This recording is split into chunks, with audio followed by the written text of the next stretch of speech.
Salmo 91. Abre aí sua Bíblia, Salmo 91. Aleluia. Quem não trouxe Bíblia, olha aqui no telão, tá? Eu falo que esse data show deixou os crentes folgados, né? Os crentes não leva mais Bíblia para a igreja. A gente fica folgado. Eu mesmo, às vezes, estou ali, nem olho, nem abro minha Bíblia, olho para o telão. Mas é bom você trazer a sua Bíblia, nem se for a digital, tá? Amém, irmãos? Salmos 91, nós vamos ler alguns versículos juntos. Antes, eu queria que você repetisse comigo. Tá um tal de repetir, está ficando chato isso, tá? Mas tudo bem, só hoje. Repete comigo. Eu sou de Jesus. O diabo não tem poder contra mim. A minha casa é de Jesus. O diabo não tem poder contra a minha casa. Os meus filhos são de Jesus. O diabo não tem poder contra os meus filhos. Amém? É isso. Então, avisar o diabo, deixar claro para o diabo que não tem poder. Salmos 91, versículo 1 ao 16. Aquele que habita no esconderijo, no abrigo do Altíssimo,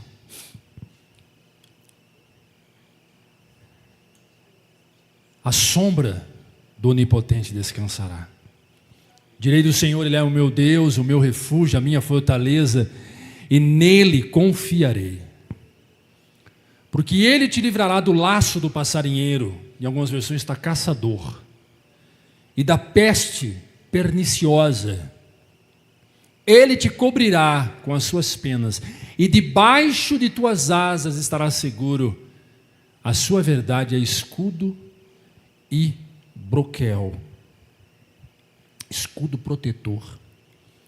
Não temerás espanto noturno, nem seta que voe de dia, nem peste que ande na escuridão, nem mortandade que assole ao meio-dia.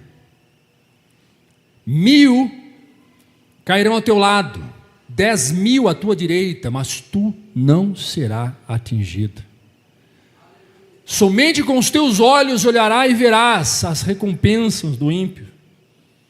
Porque tu, ó Senhor, és o meu refúgio, o Altíssimo é a tua habitação. Nenhum mal te sucederá, nem praga alguma chegará à tua tenda, porque aos seus anjos dará ordem a teu respeito, para que te guardarem em todos os teus caminhos. Eles te sustentarão nas tuas mãos, para que não tropece com o teu pé em pedra. Pisará o leão, a áspide, calcarás os pés, o filho do leão e a serpente. Volta esse versículo 3, muda para a NVI, por favor. Você pisará o leão, você pisará a víbora, pisoteará o leão forte e a serpente. Porque ele me ama, eu o resgatarei, eu o protegerei, pois conhece o meu nome. Ele clamará a mim e eu lhe responderei. Na adversidade estarei com ele e eu o livrarei e o cobrirei de honra. Eu o saciarei com vida longa e lhe mostrarei a minha salvação. Pode se assentar, aleluia. Você pode aplaudir Jesus? Aleluia. Pelo que nós sabemos, o Salmos 91, ele foi apontado como o autor Moisés. Mas não há nada e ninguém na face dessa terra que garanta que foi Moisés que escreveu. Tudo indica que seja. Por quê? Porque o Salmos 90 foi escrito por Moisés. Como no 91 não tem o título de quem escreveu, então muitos teólogos e biblistas apontam para Moisés. Por quê? Porque tem algumas peculiaridades nesses salmos, né? Algumas experiências que Israel passou enquanto caminhava no deserto, que os Salmos ele traz algumas questões que apontam para isso, para Moisés. Em contrapartida, alguns dizem que foi Davi que escreveu os Salmos 91. No momento em que Davi estava sendo perseguido pelo rei Saul. Mas a tradição mais antiga favorece Moisés como autor. Então, qual é o contexto histórico aqui do Salmo 91, para você entender? Israel estava caminhando pelo deserto rumo a Canaã, rumo à terra prometida. E o que eles encontraram nessa caminhada? Ataques de povos inimigos, serpentes venenosas, que o texto chama de víboras, está lá em Números, capítulo 21, pragas que foram enviadas pelo próprio Deus, calor intenso durante o dia e frio absurdo durante a noite, escassez de água, escassez de alimento, pão, né? Fora a ameaça de morte diária, todo dia. Todo dia eles eram ameaçados de morte. Mas uma coisa é muito interessante, que mesmo diante de tantos perigos, Deus ele preservou o seu povo. Deus ele cuidou de Israel. A Bíblia diz que de noite uma coluna de fogo descia dos céus até a terra, no acampamento de Israel. Pensa 1,5 milhão de pessoas acampado. 1,5 milhão de pessoas, fora animais, crianças. Então, atrás desse acampamento de noite, uma nuvem, uma coluna de fogo, que vinha do nada, se formava. E aquilo gerava calor. De dia, sol intenso, temperatura acima de 50 graus. Deserto. A Bíblia diz que uma nuvem parava em cima de Israel e gerava sombra, trazia refrigério. Israel teve sede. Deserto não tem água.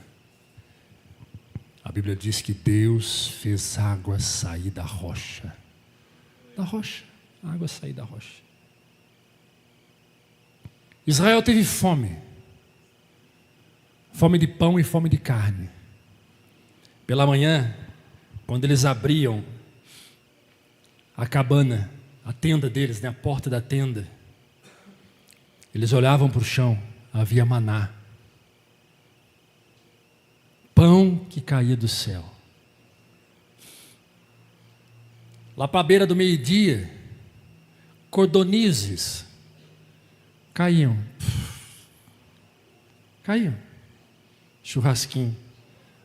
Quem já comeu uma cordonize fritinha na frigideirinha ali, ó? Israel era preservado, cuidado pelo Senhor. Terror noturno tinha, mas eles tinham o Senhor. Seta que voava de dia, ou seja, praga. Imagina os bichos do deserto, aquelas baratonas voadoras. Você viu? Viu? Eles tinham o Senhor. Escorpião, víboras, eles tinham o Senhor. Qualquer treta que desse ali no deserto, eles tinham o Senhor. E cabe a mim lembrar você, toda vez que você vem no culto, que você tem o Senhor. Tem gente que esquece. Na hora da crise, esquece que tem um Senhor. Tem crise que lembra o sujeito. Tem crise que empurra o sujeito para o Senhor.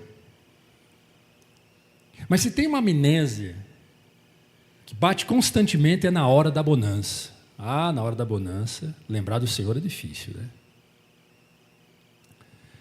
Mas nós estamos aqui para lembrar você que, em meio a tantos problemas que Israel teve, o Senhor preservou esse povo, cuidou desse povo, e Ele diz para mim e para você: eu continuo cuidando do meu novo Israel. Nós somos o novo Israel. Você é o novo Israel de Deus. Então essas imagens, essa situação toda, revela que Deus preservou Israel. Então, os Salmos 91, ele tem como objetivo ensinar para mim e para você que a verdadeira segurança de um homem que diz que confia em Deus não está na circunstância, está em Deus. Quando eu abro Salmos 91, aquela Bíblia chique que eu ganhei, que deram para você, e eu coloco os Salmos 91 na estante, não muda nada. Eu até recomendo você ir lá fechar. Conta a história que uma senhora recebeu um pastor na casa dela para jantar. Talheres de prata, só coisa boa na mesa. O pastor comeu, a esposa do pastor comeu, todo mundo comeu. O pastor foi embora, orou.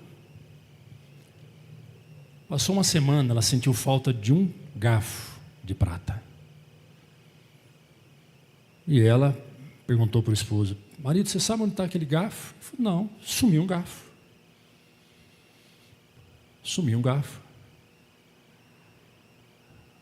E ficou aquela dúvida: quem pegou esse garfo? Ela falou assim: já sei, foi o pastor. O pastor roubou o garfo.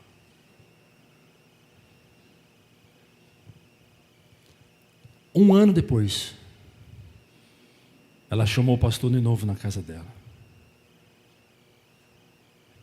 E o pastor chegou lá, eles comeram, no meio do jantar, ela falou: pastor, eu fiquei sem graça de falar, mas eu decidi falar.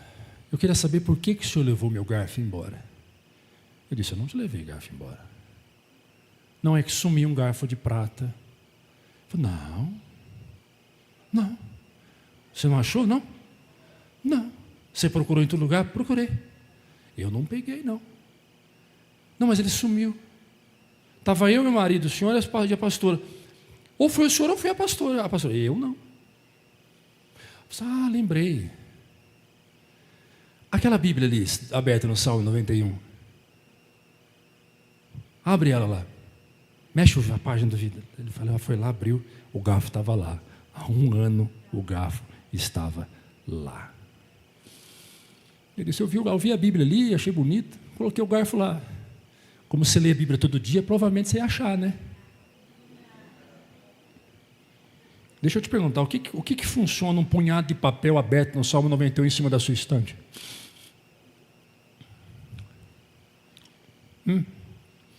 Vamos dizer que o demônio manifesta agora. Você pega a Bíblia e você joga em cima do demônio. Será que ele sai?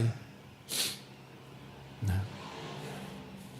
Você pode carregar tatuado no seu peito: aquele que habita no esconderijo do Altíssimo, a sombra onipotente. Você pode usar camisetas: Jesus é meu Salvador. Você pode botar no seu carro: minha família serve ao Senhor. Você pode mandar fazer um outdoor e colocar na entrada da cidade: Jesus é meu rei. Se você não fizer a sua habitação no esconderijo do Altíssimo, para nada vale essa propaganda. É o que o salmista começa dizendo. Se eu não me esconder nele, se eu não mergulhar nele, se eu não viver nele, para nada adianta essa publicidade. É fake news.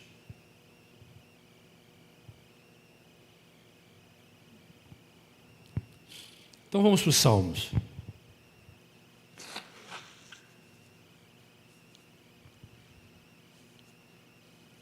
Há 3 tempos nesses salmos. Do versículo 1 ao versículo 2, Moisés declara a sua confiança em Deus. Já no versículo 3 ao 13, Moisés descreve os diversos perigos das quais Deus livra os seus servos. E no versículo 14 e 16, o próprio Deus responde Moisés prometendo cuidar dele e de Israel. Então, tem 2 personagens aí que falam nesse texto: Moisés e Deus. Se você leu só por ler, você não viu Deus falando ali? Quem viu Deus falando ali? Deus fala ali, Ele fala ali. Nos versículos 14 a 16 é o próprio Deus que diz. Até o versículo 13 era Moisés que escrevia, inspirado por Deus. Claro que naquele tempo não existia versículo, né? Mas a partir do versículo 14, ele para e diz: o que o Senhor quer dizer? Então ele começa a escrever o que Deus fala para ele. Então o salmista fala, um sábio confirma as promessas de Deus, e Deus encerra falando diretamente ao povo. Vamos para o primeiro versículo. Vai lá. Versículo 1. Eu não vou conseguir fazer uma exposição completa desse texto. Eu precisaria de 3 horas para expor esse texto todinho, versículo por versículo. Eu vou até onde der. Amém ou não? Aquele que habita no esconderijo do Altíssimo descansará à sombra do Todo-Poderoso. Observe que o texto não diz aquele que visita.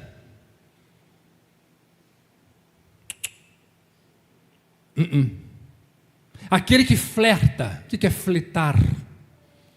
O fletar é aquele gosto, não gosto, quero, não quero, vou de vez em quando, acho que é legal. Pergunte a si mesmo se você está fletando com Jesus. Ora vou, ora não vou, ora estou, ora não estou, ora gosto, ora não gosto. Estou fletando. Aquele que habita. Habitar fala de permanência. Habitar fala lugar de intimidade. Se você for na minha casa, você não vai habitar nela, você vai visitar ela. Na casa de Deus não tem como visitar, você vai ter que habitar. E eu não digo nesse lugar, eu digo no lugar onde Deus está. Só alcança esse lugar onde Deus está pela fé.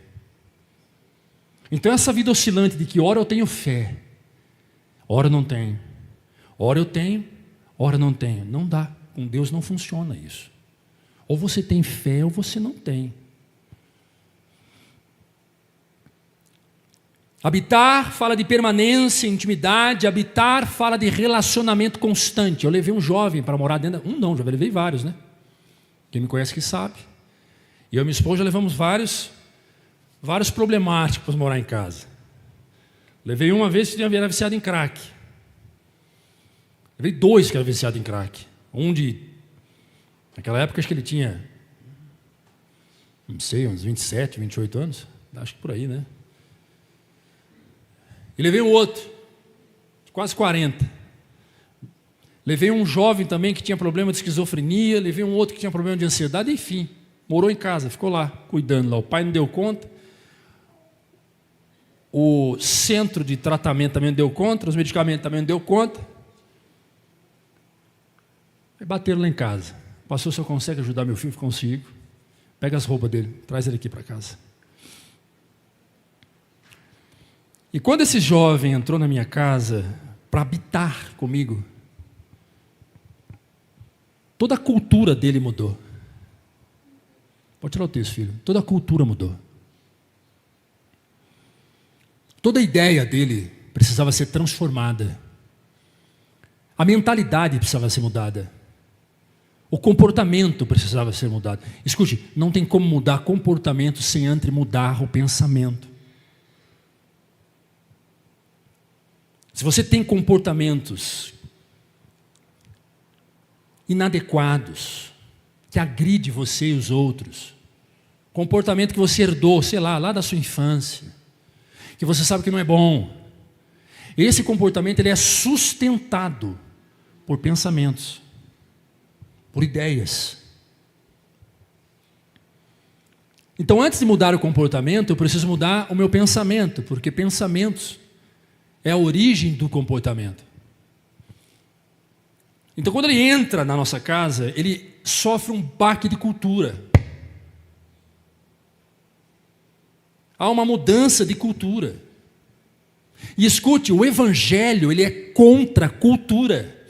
O evangelho, ele não se adapta à cultura, ele modifica a cultura. E isso é perigosíssimo. É muito perigoso, principalmente quando cai na mão de um religioso. Pastor Ronaldo Lidório, que é missionário, missionário Ronaldo Lidório, um dos maiores missiólogos da América Latina. Ele teve que sair daqui do Brasil e ir para Guiné-Bissau, resolver um problema numa tribo, aonde o evangelho chegou e modificou toda a cultura lá. Só que os missionários que chegaram nessa tribo eram muito religiosos, então eles implantaram, eles levaram o evangelho e já começaram a mudar a cultura. E isso causou um caos. Quando eles chegaram lá, eles descobriram que um índio, que um nativo da tribo, poderia ter 15 esposas, 15 famílias.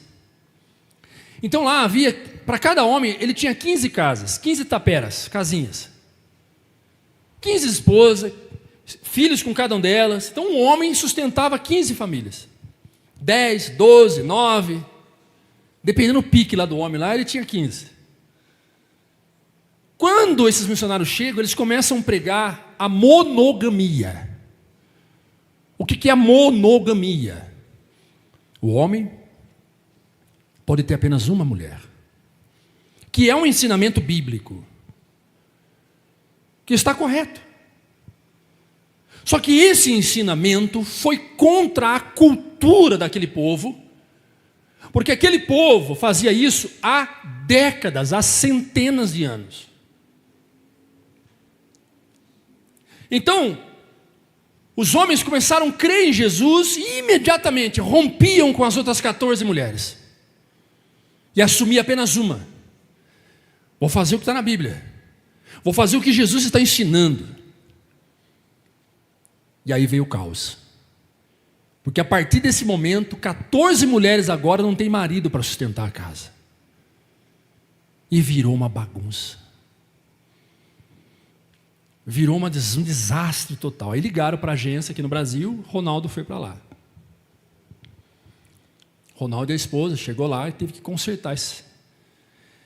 Reuniu todos os homens e não, vocês não podem separar das suas esposas. Apesar da Bíblia dizer que isso é pecado, vocês têm responsabilidades com as esposas de vocês. Escolha uma, para que vocês tenham relações, para que você, mas cuide das outras, como irmã. E a partir de hoje, então, novos homens que forem casar, casem apenas com uma. E assim, a cultura daquele povo foi modificada, foi transformada. Voltando para o menino que foi morar dentro da minha casa, a cultura dele era a cultura da desordem. Faço o que quero, do meu jeito. Vou para onde quero, sai o horário que eu quero. E a primeira coisa que ele ouviu de mim foi: filho, ele falou: o que, pastor? Aqui tem hora para acordar, para dormir, para ler Bíblia, para almoçar, para jantar, para tomar banho. Aqui as coisas não são do jeito que você quer. Aqui as coisas são do jeito que a cultura da minha casa funciona. Você está disposto? Estou sim. Aquele menino ia dormir 4, 5 da manhã, acordava 6 da tarde, 7. Meio-dia, 2 horas da tarde. Não tinha horário para acordar, não. Em casa, Ele era o primeiro a acordar, ia na cozinha, lavava a louça, fazia o café. Ele começou a se adaptar à cultura. Tudo ele começou a mudar. A mentalidade. Ele comia de boca aberta. Fecha a boca. Fecha a boca. Não é legal. Boca mastiga com a boca fechada. Mas é possível isso? Eu falei, ué. Ah, tá. Ele não passava rolon debaixo do braço, que ele fedia um CC fantástico. Rolon. O que é isso aqui? Não sei. Isso aqui chama rolon. Você passa assim, ó. Lambuza, lambuza. Todo dia. Tomou seu banho, passa o rolon. Ok? Ok. Começou a ficar cheiroso. Roupa. Eu usava a mesma cueca, a mesma meia. 3 vezes. 4 vezes. Banho. Tomava uma vez por semana. Banha todo dia, filho. Todo dia, pastor. Todo dia. Roupa é limpa. Não se usa a mesma cueca todo dia. Mas só tem uma. Nós vamos comprar outras cuecas para você. Compramos outras cuecas. Lave a sua cueca. E a mentalidade daquele jovem foi mudando. Hoje esse jovem é casado, tem 2 filhas, mora em São Paulo, tem uma vida transformada. E às vezes eu falo com ele no Zap, vou trazer ele aqui um dia. Ele é sobrinho de um dono de uma grande imobiliária aqui na cidade. Acho que é a maior imobiliária da cidade. Ele fala comigo, pastor, eu não esqueço o rolon, acorda cedo. Cultura. O evangelho muda a cultura. O que o salmista está falando é o seguinte: ei, você tem a sua habitação. Deus não vai sair da dele para habitar na sua. Deus não vai mover um passo para o seu ambiente. Ele não quer fazer parte daquilo que você acha que ele deve fazer. Não. Não, Senhor. Eu gostaria que o Senhor fizesse parte do meu negócio. Ele fala, não quero ser seu sócio. Não, não, mas eu queria. Não quero ser. Deus não quer ser seu sócio. Não chame Deus para ser seu sócio. Deus quer ser dono. Chame Deus para ser dono do seu negócio. Não chame Deus para a sua casa. Pegue a sua casa, pegue os seus filhos e vai para a casa de Deus. Vai para a habitação de Deus. Coloque a sua família em Deus. Não Deus na sua família. Quem não vai. Não há um margem bíblico dizendo, vem Senhor, para minha família, entra aqui, fica aqui. Não. Parte de mim para com Deus. Eu tenho que ir. Ele diz, vinde a mim, vós todos que estão cansados e oprimidos, sobrecarregados, que eu vos alivio. Vinde.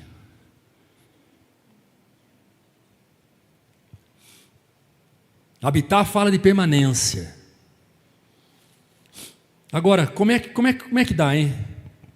Dá para levar Jesus na balada? Dá não.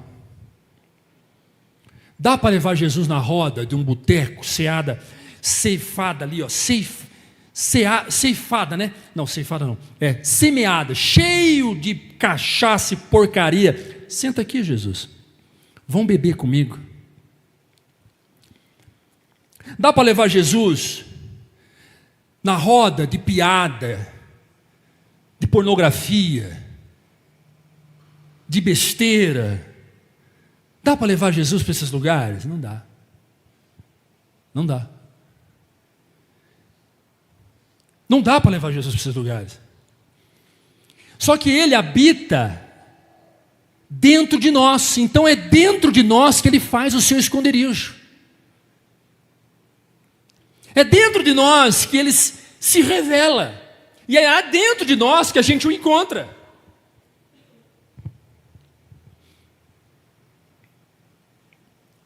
Então, habitar significa fazer daquele lugar sua residência permanente. Então, a mudança de cultura é eu entender que tem lugar que Jesus não vai. Se Jesus não vai, eu também não vou. Agora, se ele for, a pergunta é, o que ele foi fazer ali? Então, vem comigo.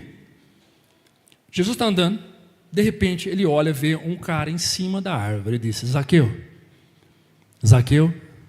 olha, desce depressa, hoje eu quero habitar na sua casa, quero ir na sua casa, eu quero ir lá na sua casa, jantar com você, almoçar, eu quero comer com você. Zaqueu, um publicano, um cara pecador, miserável, desce desesperadamente, vai para casa e chama todos os vizinhos, amigos, tudo perdido igual ele. Prostituta, agiota, tem uma pancada de gente lá. Jesus entra, e os discípulos de Jesus, judeus, tradicionalistas, religiosos, ficam do lado de fora. Vamos entrar? Pedro fala, não, vou não. Mateus entra? Não, melhor não, ficar aqui fora mesmo. Não. Não entrei nem a pau que eu entrei. Viu, hein? Jesus entra, senta, Zaqueu senta do lado dele, do lado de Jesus senta uma prostituta, senta um cachaceiro, senta um mentiroso, senta uma pessoa normal, porque esses caras todos são anormal, porque pensa, você pegar a sua vida, se lançar na prostituição, lançar no álcool, você não está bem, não é normal. Concorda comigo? Não está bem. E Jesus gosta desse tipo de gente louca, de doida. E aí vem a questão, se Jesus pode sentar com esse tipo de gente, por que eu não posso?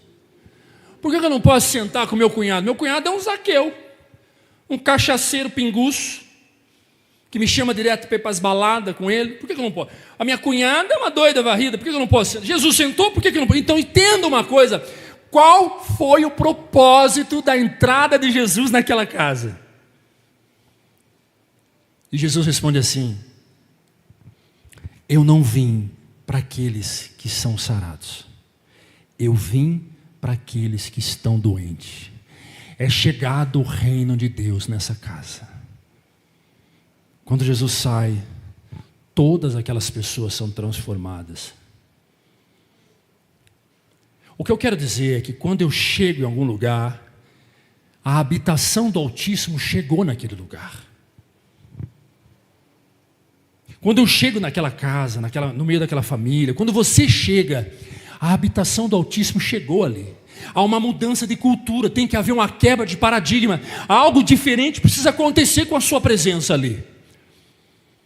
O sal que tempera o alimento, ele faz toda a diferença. A luz que ilumina em meio às trevas faz toda a diferença. Agora, quando eu chego em um lugar e nada muda, é igual comer comida sem tempero, sem sal. A habitação do Altíssimo, o esconderijo do Altíssimo representa comunhão íntima com Deus. Comunhão íntima com Deus se revela, não se esconde. Muito me espanta alguém dizer assim, você ama a sua esposa? Amo. Você gosta dela mesmo? Gosta. Cara, mas eu não vejo você fazer um carinho, você pegar na mão, você dar um beijo, passar a mão no cabelo, elogiar. Que raio de intimidade é essa que você não consegue revelar publicamente? Não, eu faço isso no privado. Escute, aquilo que você não consegue fazer no privado, você não vai fazer nunca em público. Se em público não elogia, no privado não elogia também não, irmão. Se em público não diz, você é linda, no privado também não faz. Que amor é esse que está escondido? Revela esse amor para o mundo. O mundo precisa saber que eu te amo, baby. Cadê o baby? Baby, I love you. Vou falar inglês que temos americano aqui. I love Jesus. I love you. E I love you, Jesus, também. Esse esconderijo não é físico, é espiritual. E ele continua, aquele que habita no esconderijo do Altíssimo. Altíssimo em hebraico é El Elohim. El Elohim. Altíssimo. E essa palavra destaca Deus como soberano. Você quer pegar o soberano, Rei dos reis, Senhor dos senhores, e dar para Ele o que cai da sua mesa, dar o resto do seu tempo para Ele. Você acha que você está fazendo muito por ter vindo aqui hoje? É isso mesmo que você acha? O fato de você ser crente domingueiro, ir para a igreja só domingo, ora só na igreja, canta só na igreja, lê Bíblia só na igreja, o resto da semana toda, Deus não existe no seu contexto cultural. Deus não faz parte do cenário. Você não ora quando levanta, não ora quando come, não canta, não adora, não lê Bíblia. Passa 6 dias da semana vivendo para si e para os outros.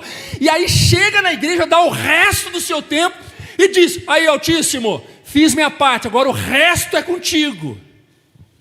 É assim que se trata um soberano, o Altíssimo. Como é que eu posso dizer que eu habito na casa dele, mas eu ajo de qualquer jeito? O menino que morou na minha casa, que nem Altíssimo, sou alto só, faz jus, sou alto. O menino que morou na minha casa, minhas filhas que moram, tem que se submeter à minha cultura, tem que sujeitar à minha autoridade como pai. Não vai fazer o que quer, não vai fazer o que quer e pronto, acabou. Porque tem ali dentro, tem regras, é assim que funciona. E detalhe, tem que cuidar de si e também cuidar do pai e da mãe. Se preocupar com o pai e com a mãe. Expressar carinho. É dar, toma lá, não é isso? Quer colher, planta. Mas o soberano está recebendo o que de você? O que você está dando para o soberano, meu lindo? Hein? Não, eu rezo. Rezo o quê? A Bíblia diz assim: não useis de vãs repetições em suas orações. Pai nosso, no céu, santificado, Pai nosso, Pai nosso. Não adianta nada. Não ensinaram para você, não? Não, mas eu leio 30 Pai Nosso. Não adianta. Não adianta ficar repetindo a oração. Você tem que viver a oração. Todo dia, viver o que você está orando. Viver o que você está lendo na Bíblia. Viver o que você está aprendendo aqui. O que você está dando para o Altíssimo? Está dando o seu resto para o Altíssimo. É isso mesmo? Tem alguém aqui dando o resto? Se tiver, misericórdia, Senhor, me perdoa. O culto não começa aqui. O culto termina aqui. Começa na hora que você sai para aquela porta. O culto começa em casa. Quando você vai botar os seus filhos para dormir, você diz: Senhor, obrigado pela vida dos meus filhos. Ou mais, o culto começa na hora que você abre a porta lá do Laburger. Você meteu a chave lá, você levantou a porta, você está dizendo: Senhor, eu consagro esse negócio nas suas mãos. Silvia, quando você abre a loja, quando você entra no ônibus, para lá naquela cidade, essa viagem toda, até culto. Quando você senta naquela empilhadeira que você faz dela, um carro de Fórmula 1, que você fica correndo lá, não sei o que você faz lá, então lá tem culto lá dentro. O culto é constante. O culto é constante. É culto todo dia. Quando eu cultuo ao Senhor, indo para o trabalho, voltando para o trabalho, em casa, quando eu não tenho tempo para falar palavrão, não tenho tempo para xingar, não tenho tempo para brigar, não tenho tempo para blasfemar, não tenho tempo para querer coisa porcaria do mundo. Por quê? Porque eu só quero é Deus. Eu quero é Deus. Essa hora era para vocês terem entrado comigo nessa música. A gente precisa combinar um pouco mais. Não importa o que vão pensar de mim. É isso, aplauda Jesus, irmãos. Aleluia.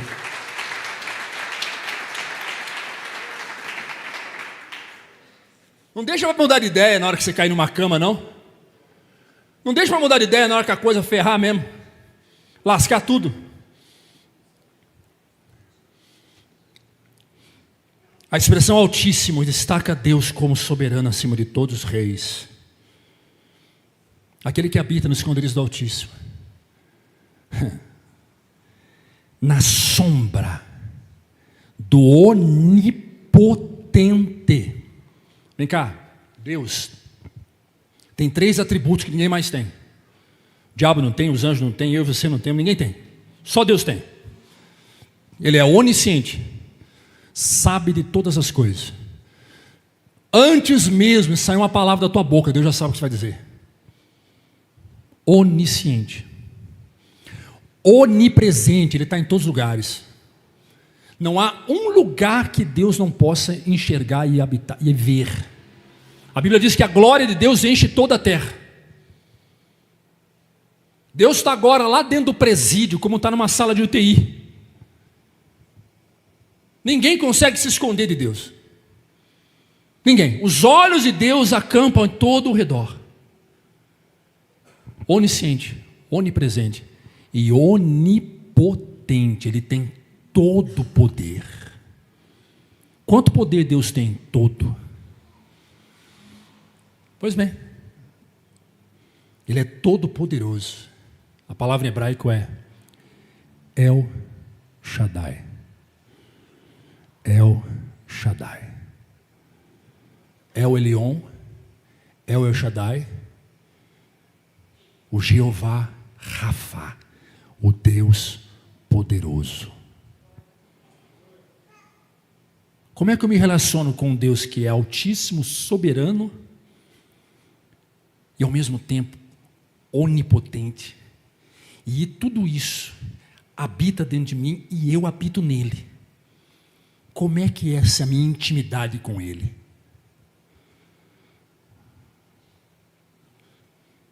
Como é que eu faço? Sou crente só aos domingos? Como é que faz?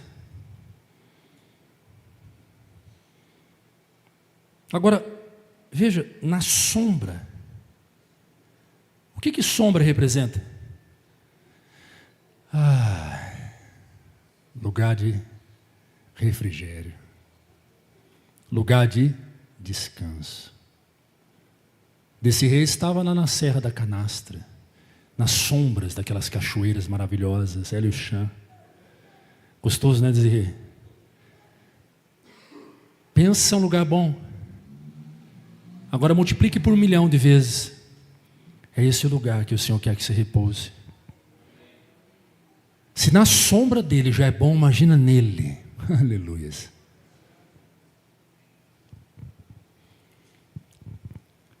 No deserto, para Israel, sombra significava sobrevivência. E encontrar sombra era encontrar alívio, era encontrar vida. Observe, olhe para um jardim, lugar que o sol bate constantemente, queima, terra seca, mas onde há uma sombra, há graminhas, há flores. Então, o versículo 1, nós passamos 43 minutos num versículo, em um único versículo. Isso é entender a palavra. Isso é ser bíblico. Eu poderia pregar 15 minutos e fazer 45, um show, um espetáculo pirotécnico aqui dentro. Eu poderia em 45 minutos revelar RG, fazer dente de ouro nascer na boca de vocês. Claro que eu ia tirar depois, dar um jeito, dar uma cotovelada e pegar. A pergunta é, para que serve isso tudo? É bom, é gostoso, tem dia que a gente faz isso aqui sim, eu gosto. Mas muito melhor do que ter experiência com Deus é ter relacionamento com Ele. É você entrar na igreja e entender o que foi ministrado e sair para aquela porta dizendo a si mesmo: eu irei me relacionar com o Senhor, não porque o pastor falou, mas porque a Bíblia foi pregada. Eu vi aquele vídeo que você compartilhou no seu Stories. Está bonitinho, está moderninho, né? De Stories. Agora você está com esses videozinhos. Continue compartilhando. O pastor dizendo que o que ele faz é pregar a Bíblia genuinamente para alimentar a igreja dele. É ali. Eu me vi ali e falei: é isso aí que nós precisamos fazer. É aquilo ali.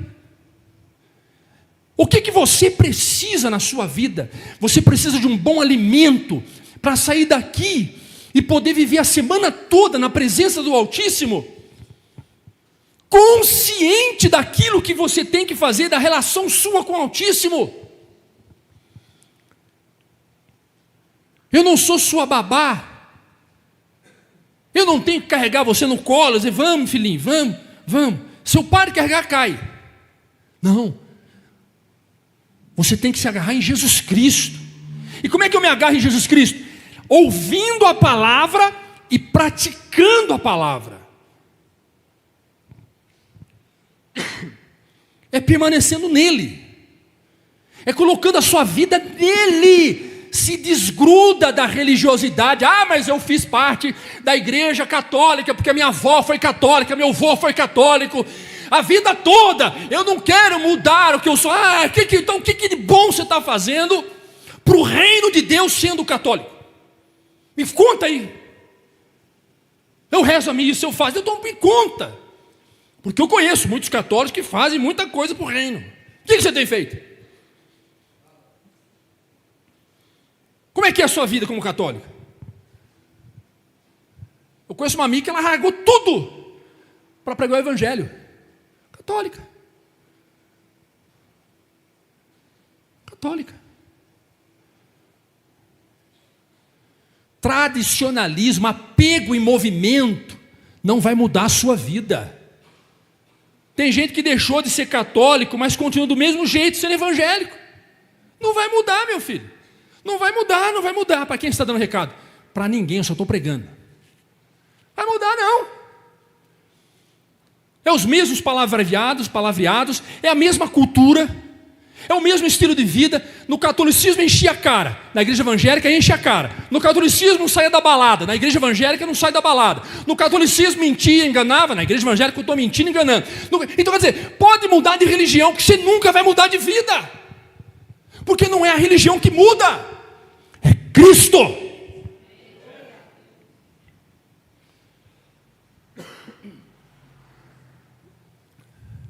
João 15, 4. Coloca aí, João 15, 4 ao 6. Permaneçam em mim. Palavra de Jesus. Agora, se você não quer acreditar nisso também, rasga da sua Bíblia. Pega uma caneta e rasga assim. Isso aqui não serve para mim. Pronto. Se tem texto que é a lavonté, tem texto que eu creio, tem texto que eu não creio. A Bíblia é a palavra de Deus e ponto. Permaneçam em mim. E eu permanecerei em vocês. Não é ao contrário. Não é ao contrário.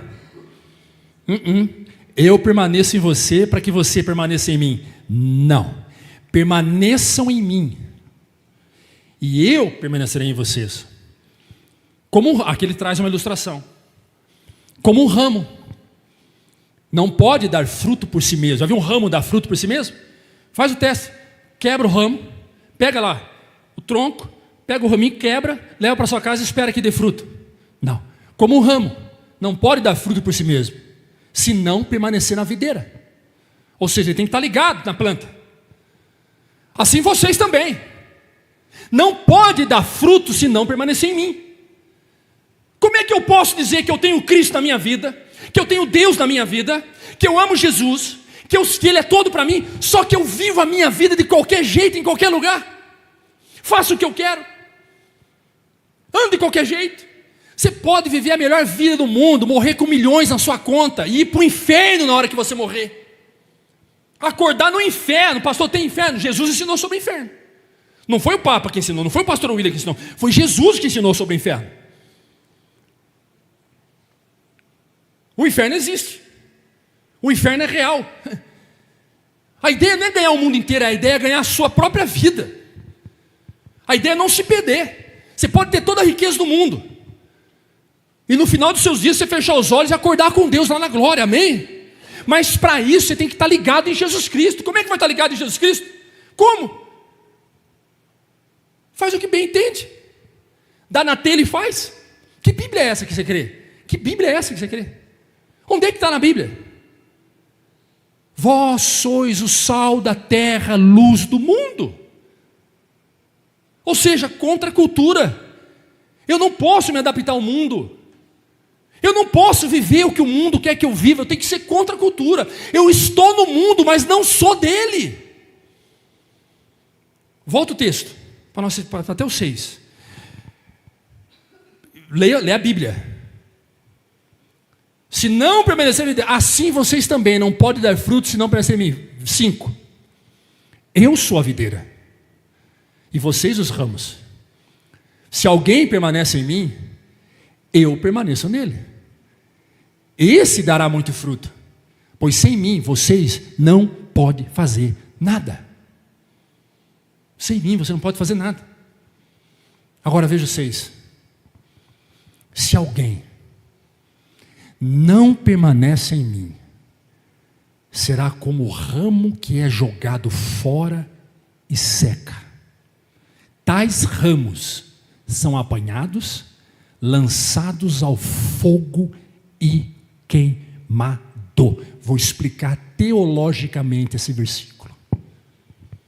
Aqui ele fala de inferno. Todos aqueles que não estiverem permanecendo em Jesus vão ser lançados no fogo do inferno. E como é que eu vivo Jesus? É só levar ele para casa hoje. Você que é homem, a Bíblia diz que o homem é o cabeça sobre a mulher. O homem faz a parte mais difícil do relacionamento. A Bíblia diz assim: mulher, sejam submissas aos seus maridos, como a igreja é submissa a Cristo. O que é submissa? Estar na mesma missão. Maridos, sejam cabeças sobre o corpo, assim como Cristo é o cabeça da igreja, amando suas mulheres, assim como Cristo amou a sua igreja. Agora vem a parte mais complicada, que é o quê? Dando a sua vida por ela. Para a mulher fica a parte mais fácil, que é entrar na visão. Para o homem fica a parte mais difícil, que é dar a vida por ela. Já viu o corpo, como é que é o corpo? Se eu viro a cabeça para lá, o que acontece com o meu corpo? Ele vai para lá. Se eu viro para cá, meu corpo vai para lá. Se eu viro para lá, meu corpo vai para lá. O único cara que vira a cabeça para um lado e o corpo para o outro é o Ronaldinho. Isso aqui. Só. E eu, no futebol, porque eu sou feio, todos sabem, né, que eu sou especialista. O que eu estou querendo dizer? Você que é homem, quando você toma a decisão em servir ao Senhor, toda a família vai junto. Tua mulher vai olhar para você e falar: é isso que você quer mesmo? É isso que eu quero, então nós vamos servir ao Senhor junto. Então, homem, se você não ora, não cobre a sua mulher para orar. Se você quer que tem, a Bíblia de Salomão fala que a mulher sábia edifica, mas a tola destrói com as próprias mãos. Eu pergunto, por que a mulher é tola? Provavelmente é porque ela é casada com um tolo maior ainda.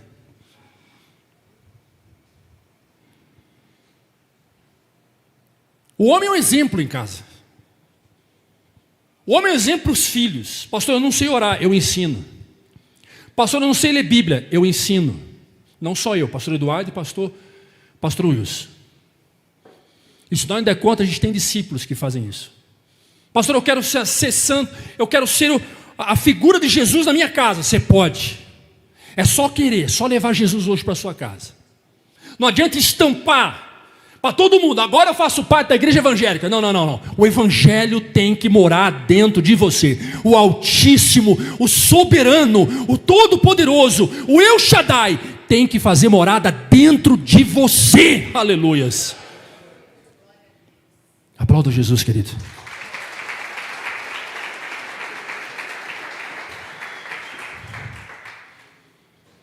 Eu queria muito continuar a pular para o versículo 2. Não tenho tempo. Mas eu quero encerrar dizendo algo muito importante para você.